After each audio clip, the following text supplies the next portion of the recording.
বাড়ি ভাঙতে আসছিল। কোনো অ্যাঙ্গেল থেকে খুঁজে দেখেন আমি কোন হাইড্রেন্টার উপরে বাড়িটা তৈরি করেছি। অমর আনন্দ দাস আমার হাজব্যান্ডের থেকে 10 লাখ টাকা চেয়েছিল, যেহেতু আমি বাড়ি বানাচ্ছি।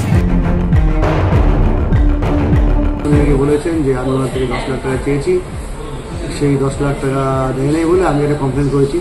এটা আমার দুর্ভাগ্য যে এই ধরনের কমপ্লেন আমার কাছে আসছে।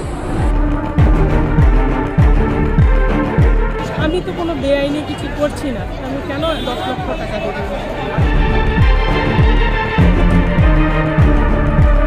একটা মিথ্যা কমপ্লেনের উপরে আমার বাড়িটা আজকে ওরা ভাঙার জন্য লোকজন নিয়ে চলে আসছে। উনি 1 মাসের মধ্যে 3টা নোটিশ করালেন কর্পোরেশন থেকে।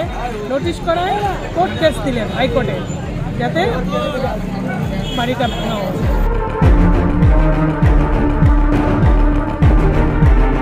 আজকে 8 বছর 9 বছর ওয়ার্ডের প্রেসিডেন্ট ছিলাম, কেউ কখনো আমার আঙুল তুলতে পারিনি।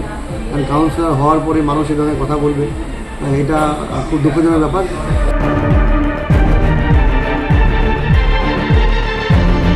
নির্বাচনী কার্যালয় আমাদের 7 দিন আগের থেকে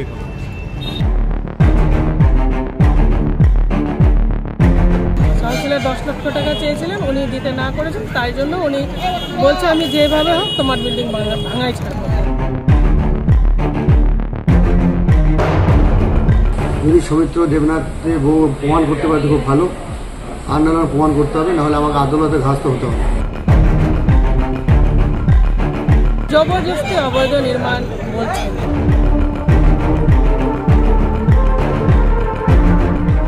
अवैध निर्माण को ध्वस्त करने के दौरान आज सिलीगुड़ी नगर निगम के कर्मचारियों को बाधाओं का सामना करना पड़ा है। बताया गया है कि ये घर वार्ड नंबर 47 के तृणमूल महासचिव सौमित्र देवनाथ का है।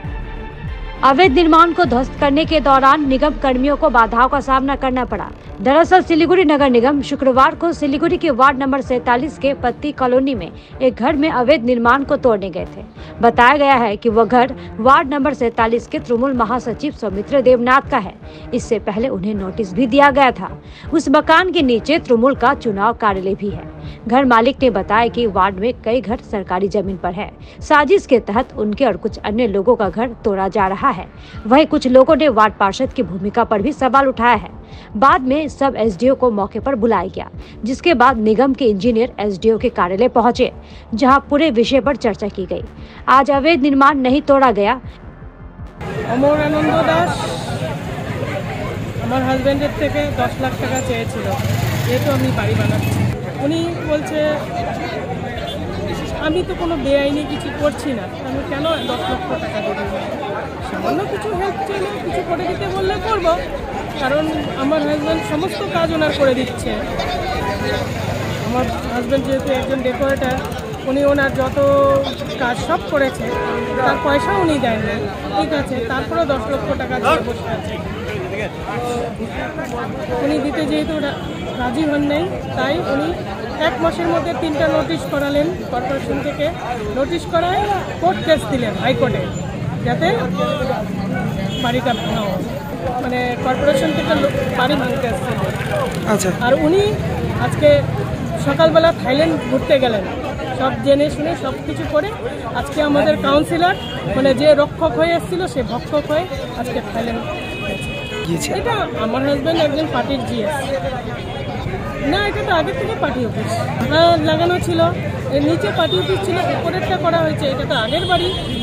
জবরদস্তি অবৈধ নির্মাণ বলছে, কথা বলা হয়েছে, কাউন্সিলর মানেনি। 10 লক্ষ টাকা চেয়েছিলেন কাউন্সিলর 10 লক্ষ টাকা চেয়েছিলেন, উনি দিতে না করেছেন, তাই জন্য উনি বলছে আমি যেভাবে হোক তোমার বিল্ডিং ভাঙাই ছাড়বো।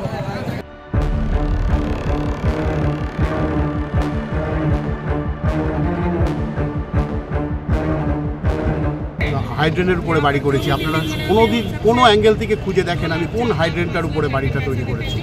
এই একটা মিথ্যা কমপ্লেনের উপরে আমার বাড়িটা আজকে ওরা ভাঙার জন্য লোকজন নিয়ে চলে আসলো।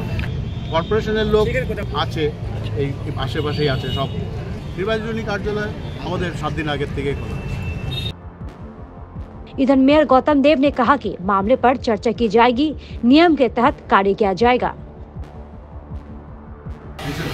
आलोचना করব যা পদ্ধতি আছে সেই পদ্ধতি অনুযায়ী কাজ।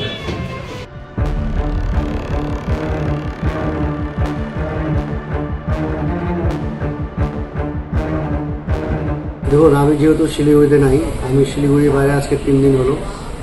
আমি আমার ফ্যামিলিকে নিয়ে ঘুরতে আসছি একটু বাইরে, আউট অফ কান্ট্রি।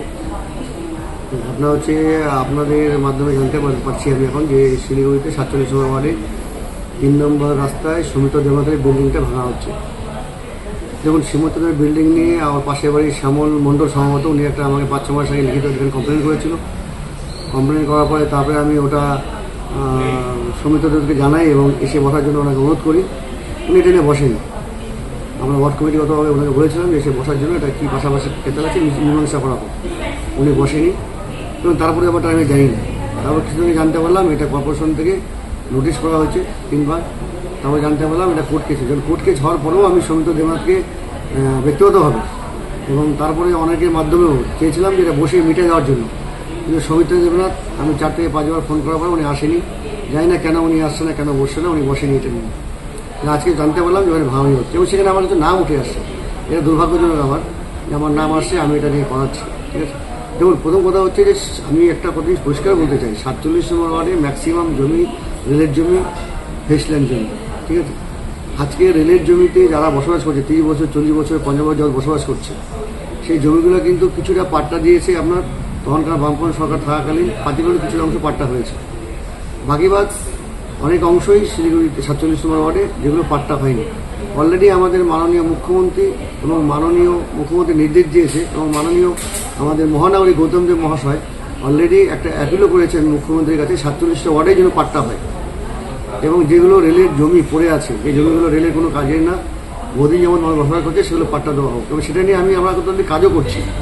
এবং তার সঙ্গে সঙ্গে আমি যখন প্রেসিডেন্ট ছিলাম 47 ওয়ার্ডে, তখন কিন্তু আমি আজ থেকে মোটামুটি 7 বছর আগে আমাদের যেগুলো জমি রেলের বস পড়ে আছে বা আছে সেগুলো জমি প্রাইভেট আমিন দিয়ে আমরা সার্ভে করে তার লিস্টও আমার কাছে আছে। তো অলরেডি এরকম যদি ভাঙাভাঙি হয় তাহলে তো শিলিগুড়ি আমাদের ম্যাক্সিমাম থাকবেই। কিন্তু মাননীয় মহামান্য আদালত যেহেতু রায় দিয়েছে আমি জানতে পারলাম, তাকে সম্মান জানিয়ে দুটো কথাই বলতে চাই। সেটা হচ্ছে এই যে শিলিগুড়িতে আমাদের 47 ওয়ার্ডে ম্যাক্সিমাম জমি আমাদের রেলের জমি, যারা বৈধভাবে বসবাস করছে। আমি মাননীয় মহামান্য আদালতকে অনুরোধ করবো যেন ওই ধরনের ভাঙাভাঙি না হয়, তারা বাড়ি বানিয়ে আছেন। এবং তার সঙ্গে সঙ্গে আমি একটা কথা শুনলাম যে সুমিত দেবনাথের মিসেস উনি নাকি বলেছেন যে আমি ওনার থেকে 10 লাখ টাকা চেয়েছি, সেই 10 লাখ টাকা দেয় নাই বলে আমি এটা কমপ্লেন করেছি। এটা আমার দুর্ভাগ্য যে এই ধরনের কমপ্লেন আমার কাছে আসছে। আমি ওয়ার্ড কমিটিগতভাবে ওখানে গিয়ে আমরা মিটিং করে ডিসিশন নেব। যদি সৌমিত্র দেবনাথকে প্রমাণ করতে পারে তো খুব ভালো হয়, উনি মিডিয়ার সামনে বলবে যে না এটা মিথ্যা কথা, এটা ভুল, আর নানা প্রমাণ করতে হবে, নাহলে আমাকে আদালতে ধাস্ত হতে হবে। কারণ এটা আমার জীবনে একটা কলঙ্ক। ঠিক আছে, কোনোদিন কেউ বলতে পারবে না আমি আজকে 8 বছর 9 বছর ওয়ার্ডের প্রেসিডেন্ট ছিলাম, কেউ কখনো আমার আঙুল তুলতে পারিনি। আমি কাউন্সিলর হওয়ার পরে মানুষ এ ধরনের কথা বলবে, এটা খুব দুঃখজনক ব্যাপার। আমি যেহেতু আছি, আমি সোমবারে শিলিগুড়ি ব্যাক করবো। ব্যাক করার পরে তারপরে আমরা ওয়ার্ড কমিটির মিটিং ডেকে নিয়ে আমরা ডিসিশন নেব যে এটা আমরা কোন পথে হাঁটছি। কিন্তু এটা সত্যি কথা, আমি মাননীয় মহামান্য আদালতকে অনুরোধ করছি আপনাদের মাধ্যম দিয়ে যে আমাদের 47 নম্বর ওয়ার্ডে ম্যাক্সিমাম জমি রেলের জমি, যারা 40 বছর 50 বছর যাবৎ বসবাস করছে, ঠিক আছে, সেই সব জমির উপরে কোনো রকম অ্যাকশন না নেয়। এবং আমি প্রত্যেকটা মানুষকে বলবো যারা পাশাপাশি বাড়িঘর করে আছেন তারা যেন কেউ কারোর প্রতি এই ধরনের কোনো কমপ্লেন না করেন। এটা কিন্তু খুবই দুঃখজনক ব্যাপার হবে এবং 47 নম্বর ওয়ার্ডের জন্য খুবই খারাপ মেসেজ এটা। আমি হাত জোর করে আমাদের 47 নম্বর ওয়ার্ডের নাগরিককে বলছি, অনুরোধ করছি, আপনাদের যদি পাশাপাশি বাড়ি ঘর করতে গিয়ে কারোর সাথে মতবিরোধ হয়, আপনারা কিন্তু এই ধরনের স্টেপ যাবেন না। কেন আমার কিছুদিন আগে আমাদের রামকৃষ্ণ অনেক সেম একটা কমপ্লেন হয়েছিল, আমি সঙ্গে সঙ্গে কিন্তু জানার পরে আমরা ওয়ার্ড কমিটিগতভাবে সেটা কিন্তু বন্ধ করেছি। কারণ রেলের জমি বহুদিন যেমন বসবাস করছে, ফ্যামিলি বড় হচ্ছে, মানুষের জায়গা নাই। ঠিক আছে, যেহেতু জায়গা নেই থাকবে কোথায়? আগে একটা রুম ছিল, কেউ হয়তো টাকা পয়সা জোগাড় করে 2টো রুম বানাচ্ছে বা হয়তো পাশে একটা রুম তৈরি করছে, তাছাড়া তো উপায়ও নেই, মানুষ হয়ে যাবে। তাই আমি সেন্ট্রাল গভর্নমেন্টকে বলবো যে আপনারা কিন্তু আমাদের এই রেলের দখলের জমিগুলো আপনারা পাট্টা দিন। অলরেডি আমাদের মুখ্যমন্ত্রী এটা নিয়ে খুব অ্যাক্টিভিটিভাবে বা খুব সিনসিয়ারভাবে কাজ করছে আমাদের মাননীয় মহানাগরিকও। এই কথা আমি আপনাদের মাধ্যমে জানাতে যাচ্ছি, এটা আপনারা নিশ্চয়ই প্রচার করবেন এবং বলবেন। ধন্যবাদ।